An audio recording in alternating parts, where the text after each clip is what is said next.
Inspector Lavache overrides the door's security, and it slides open with a whoosh. Drawing his kinetic pistol, the inspector steps through the door and sweeps the first room.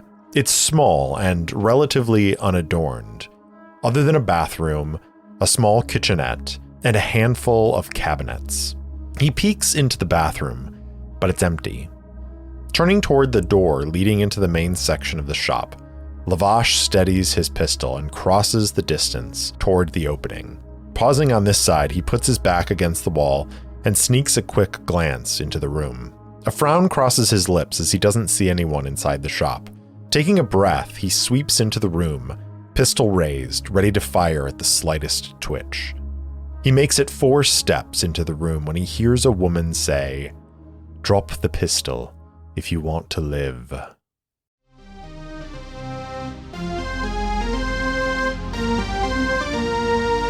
Welcome back for another episode of Errant Adventures, the solo actual play podcast where stories are told at the speed of dice.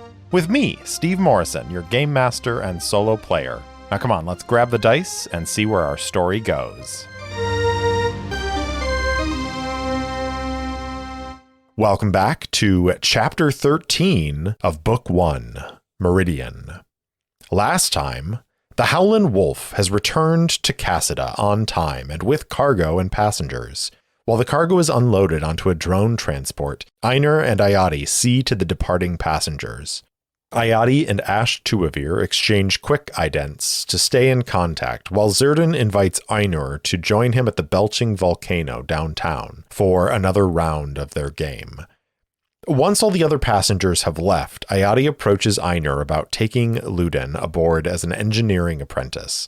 Einar isn't particularly impressed with Luden's credentials, but he does feel moved by the young man's plight. He offers to speak with Mr. Zhang on Luden's behalf. Meanwhile, Sejana discovers that Rook is not at his office, so she sneaks around back and breaks in. She thinks she's disarmed all the security, but an alert is sent to Rook, who passes on her location to Inspector Lavache. Sejana manages to break through Rook's security and discovers a recording of Lavache, giving Rook the contract for her life. As she's about to contact Inspector Hallow, she hears the door open behind her.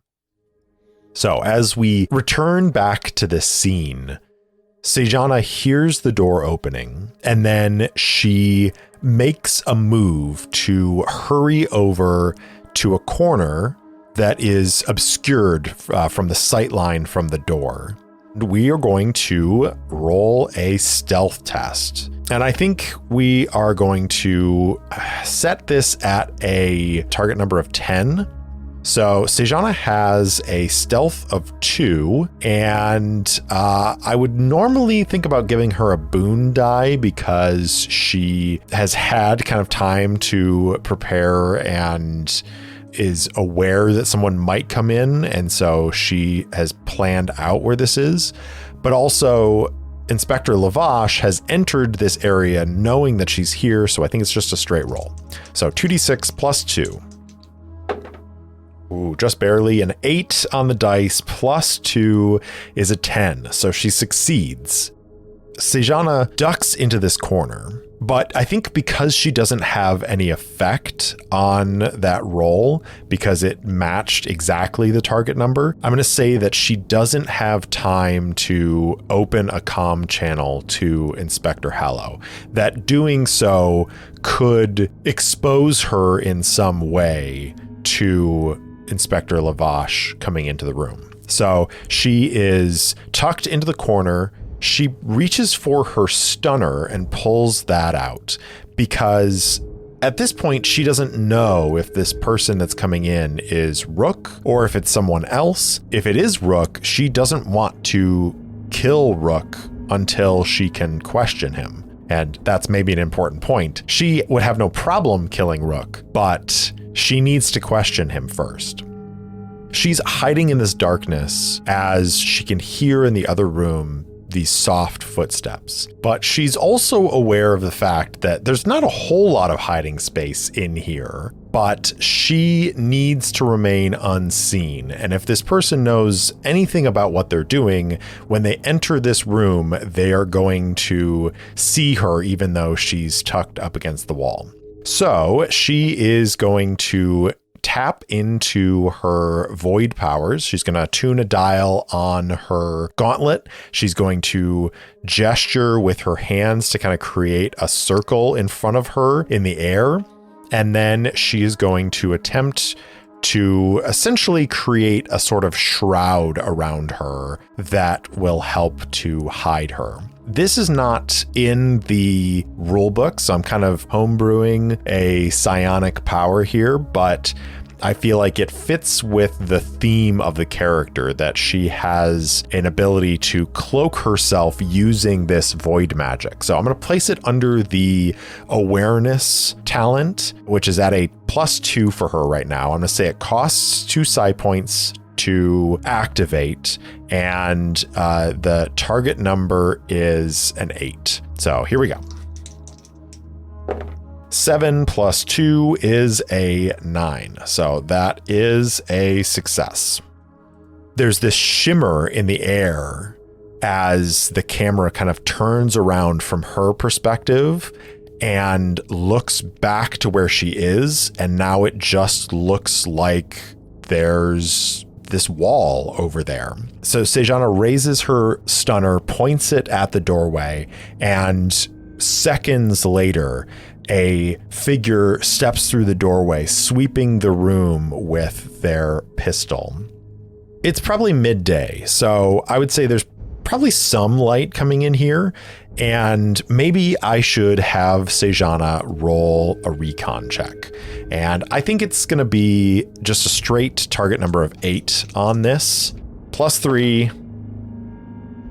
6 + 3 is 9. So she succeeds with an effect of 1. So she recognizes this man as he steps through. She sees his face in the dim light and immediately recognizes it from the video that she watched on Rook's computer. She realizes that this is the person who ordered her death, essentially, who gave Rook the contract to get her killed. She waits to see what happens. So he takes another couple steps into the room and he's looking around, and she can see when he turns in her direction the look of confusion that he's not seeing anyone here. And then he turns away and she says, "Drop the pistol if you want to live." Lavash freezes and curses internally. How did she get the drop on him? He grits his teeth and says, "Don't shoot. I'm Kasek, and you're the one trespassing." "Can you prove that you're Kasek?" she asks. "I don't have to prove anything to you. I'm the one with the gun trained on you," she says.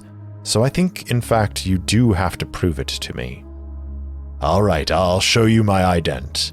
And he starts reaching for his cue. "Slowly," she says. "Of course." He activates it and projects an image of his badge. An inspector. Impressive. May I ask what you're doing in this shop?" "I was just passing by and noticed the door ajar," he replies. "Now lower your gun and let's have a civil conversation about why you're in a place that isn't yours." "How do you know I'm the one who's trespassing when the door was closed and you have no idea who I am? Right, Inspector? You don't know who I am?" Lavash curses internally. He didn't know how, but she knew he was here for her. He was going to have to play this very carefully. "Look, I don't know who you are, but I know this shop. It's owned by an information broker named Rook. Last I checked, you weren't Rook." "Maybe I'm a friend of his, staying here, protecting his shop from interlopers." "Well, if that's the case, then why don't you identify yourself? I am an inspector, after all." "Tell me something, Inspector Lavash.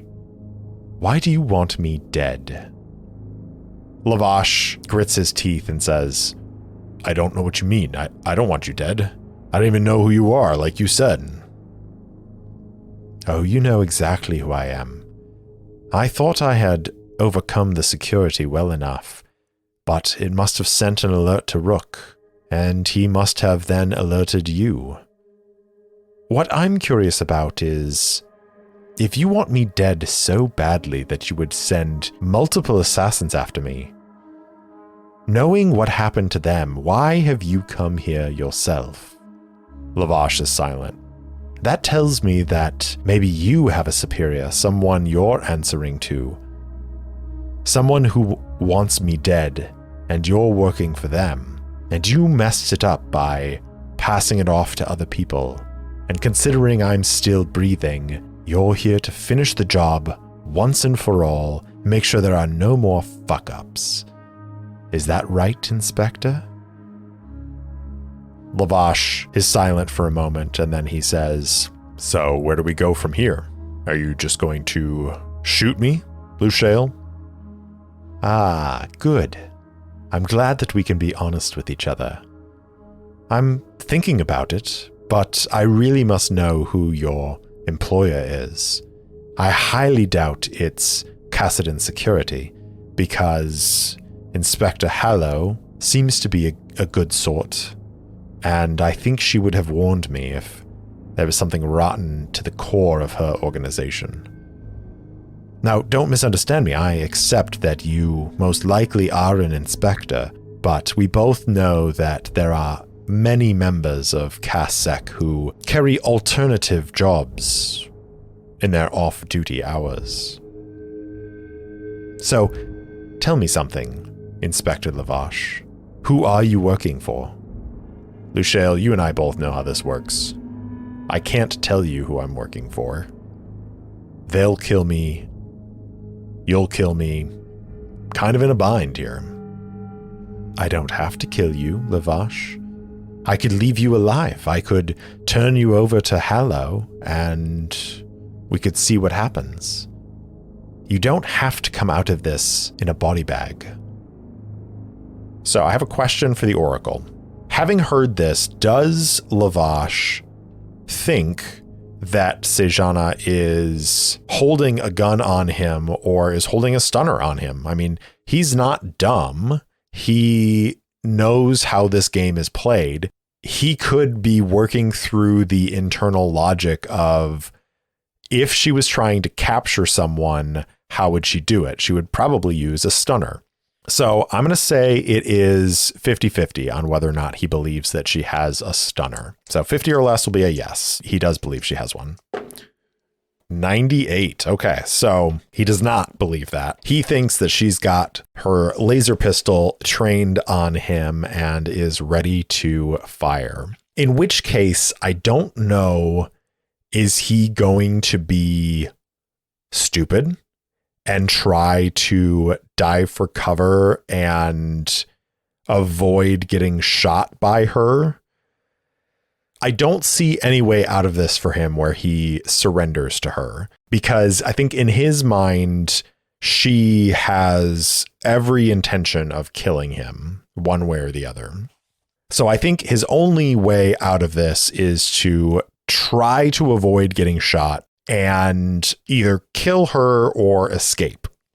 So I think that he is going to attempt to dive for cover and basically try to dive behind the desk to get out of her line of fire. And how we're going to handle this is I'm going to roll for initiative for both of them, because I think that Lavash, if he wins the initiative, is able to take cover. If Sejana wins the initiative, she's going to be able to fire on him. So let's roll Sejana's first. She is going to roll her intellect because that is a +2. So 2d6 +2. Not bad. That's a 7 on the dice, +2 is a 9. For Lavash, he has a +1 in dexterity and a +1 in intellect. So it doesn't matter which one he's going to roll. So I think because he's diving for cover, it makes sense for it to be dexterity. So +1 for his initiative roll. An 8 +1 is 9. So they tie. All right, well, since they tied, I am going to give it to Sejana because she has the higher bonus for her attribute. She is going to have a split second where she is going to fire on him. She has her stunner out. She has a bead drawn on him, and she's going to target him. She has a +2 for her stunner, and she is going to take a DM +1 to that because she's within short range of him. So she's rolling this attack at +3. Oh, Darkstar. These dice, man, I do not know what is going on, but it's 2 6s. So that is a 15 total. Because he is diving for cover, there is actually a mechanical effect to that. A traveler diving for cover will inflict a DM -2 on the attack roll of every attacker who targets them this combat round and may get a bonus to protection. They may dive behind any object within 1.5 meters of their current position. If there is no suitable cover nearby, the traveler only inflicts DM -1 on any attack roll made against them for being a prone target. However, a traveler diving for cover will forego their next actions completely. They are too busy trying to avoid being hurt. So he is diving behind cover. That is going to impose a DM -2, which, doesn't really help him that much in this case, but it does drop Sejana's effect down to only 5 instead of 7. We're going to roll 3D for the damage to the stunner. And if that exceeds his endurance, he is going to be knocked out. So we should decide what his endurance is. I think he is probably a fairly hardy individual, so I'm going to set his endurance at 10. So if she gets 10 damage against him, she's going to knock him out cold. So 3D, 3, 4, and a 6. So that is 13 points of damage. But I think that it is entirely reasonable that our inspector here is also wearing a flak jacket under his shirt. So that's going to reduce that damage down to 8, which is not enough to completely knock him out. So he hits the ground hard, and there's static electricity that is coursing around him, and he kind of is twitching a little bit, but he has not been fully knocked out yet. However, because he dove for cover, he sacrificed his action this round. So he is laying on the ground and is twitching a little bit as Sejana comes around the corner of the desk and is going to fire on him again. So she is again adding +3 to this. 6 on the die, +3 is a 9. She is going to hit, and I think because he's still laying prone and wasn't able to act, he's not able to dive for cover more or necessarily even dodge. So this is going to be +1 for effect. 13 points of damage again, which is reduced by 5 for another 8 damage to him, which means that he grunts and stiffens as she shoots him a second time with the stunner. He is frozen in place. The stun effect lasts for a number of rounds equal to the effect or the amount of the damage exceeding their endurance. So he only had 2 endurance left from the first stunner hit. So with another 8 damage, that's going to be 6 rounds that Sejana has to tie him up and incapacitate him. because he's stunned and he can't really do anything, I don't think we need to make a roll on whether she can tie him up. I'm pretty certain that Sejana is competent enough to bind someone in a way that they're not going to be able to escape. After half a minute, he begins to wake up and realizes that his hands are bound behind his back. There is a rag stuffed in his mouth and something tied around his mouth, keeping him from spitting it out. And when he shifts a little bit, he can feel that his cue is missing, his weapons are missing. He blinks and is looking blearily around the room. Now, while he's coming to consciousness, Sejana is calling Inspector Hallow. The comm chimes and Hallow answers and says, "This is Hallow." "Oh, Luciel. Are you all right?" "Yes, Inspector, I am all right. However, I was wondering if you might join me." "Join you? Where are you?" Actually, don't answer that question, because if I don't know where you are, I don't have to ignore the law. "I think you'll forgive my indiscretions once you arrive. Please, come to Rook's office as quickly as you can. There's someone here I'd like you to talk to." Hallow raises an eyebrow and says, "All right, I'll be there shortly." Once Sejana deactivates the comm and turns back to Lavash, she folds her arms and says, "Well, Inspector, you made a poor choice. It's lucky for you that I'm interested more in information than bloodshed. Otherwise, your brains would have been vaporized by my laser pistol." Lavash just looks up at her, seething hatred. Sejana crouches down in front of him and says, "Tell me something, Inspector. I see that hatred in your eyes. Is there something personal in your disgust of me, or is it just the fact that I've foiled your attempts to kill me multiple times now?" He looks down at the gag in his mouth and then back up to her. She reaches out and loosens it a little bit and lowers it.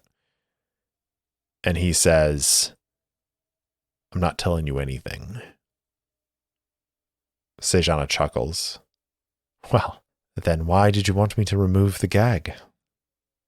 "I just wanted you to know, Luciel, that you're not going to escape from this. There's a storm coming for you. You're not going to be able to avoid it." Why is Sybil Clementine so bent out of shape by my existence? Let's roll a recon check for Sejana. I think it's going to be very difficult, which means she needs to hit a 12 to see any sort of reaction in Lavash's face. So she's got a +3 on her recon. Here we go.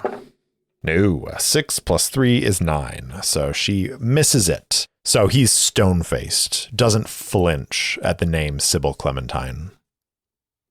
Sejana says, "I really don't understand. I'm just a liar. Certainly I disrupted a corporation's operation, but that hardly seems like enough justification for multiple assassination attempts. Truly, it's beginning to feel a little personal. I'm racking my brain trying to figure out, did I wrong this Sybil Clementine in my previous life? I know we were both Imperial Special Service. I don't remember meeting her, but it's possible that I did. And if I did I offend her in some way? Is there some specific reason why she's sending so many people to kill me? Or is she just doing a job? Tell me, Inspector, please." He just stares at her without any response. Sejana sighs. "I was afraid you were going to be recalcitrant." I am going to turn you over to Inspector Hallow because I believe that she is a force for good in Kasek. And we're going to get to the bottom of why you're trying to kill me. In the meantime, I'm going to try something. And she lifts the gag back up and ties it around his mouth. She is going to reach out with her gauntleted hand and press it to his forehead. And she is going to attempt to read his surface thoughts. Now, she's only got a +1 in telepathy because of the reductions of her psi score. When she is reading surface thoughts, it costs 2. It's an average check, so she needs to get 8 or higher on this. +1. Oh, yeah. 6 and a 5, that's 11. +1 is a 12. We're going to reduce her psi points 2 more. And she successfully reads surface thoughts. So the most commonly known feature of telepathy is the ability to read the thoughts of other individuals. Only active and current thoughts are read by this ability, with the subject, if themselves not a telepath, unaware of the activity. Individuals with telepathic abilities cannot be read due to the presence of their natural shields unless they willingly lower their shielding. The effect of the check determines the clarity of the telepath's perceptions. So she got 4 effect. That's pretty good clarity. What is Inspector Lavash thinking about right now? I don't know that he understands what she's doing. Maybe he thinks that she's going to torture him in some way. So he's probably bracing himself for that. But I think that also probably means that he is thinking about the things that he doesn't want to tell her. She is able to read that he has had some communication with Sybil Clementine. And I think she gets regret from him that he didn't tell her that Sejana was here in this shop right now. So Sejana's fairly certain that she's safe from further reinforcements kind of kicking down the door. Secondly, I think she is able to pick up that he intended to kill her and then call Rook and have Rook come back to the shop and kill him to line them up as if they killed each other. And then he was going to make it all disappear. But is there possibly a third thing that she picks up from his thoughts? Because she did get that 4 effect. So I'm going to roll on my favorite action and theme oracles from my Starforged reference guide and see if that gives me an inkling of what this other thing she might pick up. So 45 is find, and 95 war. Find war. So the final thing that she picks up from this quick read of Lavash's mind is a snippet of a report that Lavash read from one of his fellow inspectors for a group in the warehouse district of Devonshire that were possibly protesting against the Grand Duchy and the powers of the aristocracy, especially in the wake of the demise of the Masked Empire. This group has risen to some prominence as there have been a number of rallies surrounding this.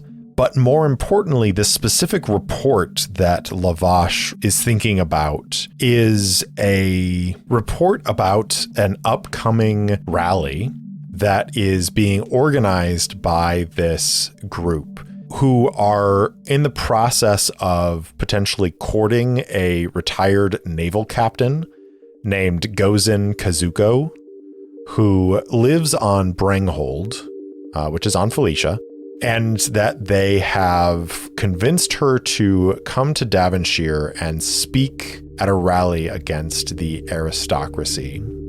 And this report that Lavash was reading indicates that there are different branches of this organization. Some of the more radical branches are rumored to be considering hiring an assassin to kill the naval officer as a part of the protest against the aristocracy.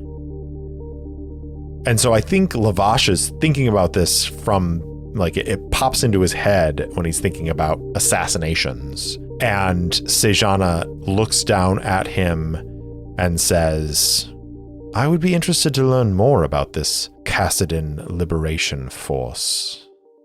And Lavash's eyes go wide. Thanks for listening to Errant Adventures. If you enjoyed the show, please spread the word. And if you want to support the show directly, leave me a review or support me on Patreon at patreon.com/errantadventures. You can also buy me a coffee at ko-fi.com/errantadventures. If you want to interact with me, my handle on all the socials is @errantsolopod, or you can email me at errantsolopod@gmail.com. I also post short fiction and campaign-related materials on my website, errantadventurespod.com. Thanks again for listening, and I'll see you in the deep, liars.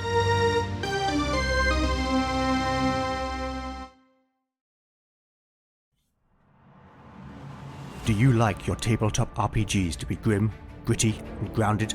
If so, then Legend of the Bones is the podcast for you.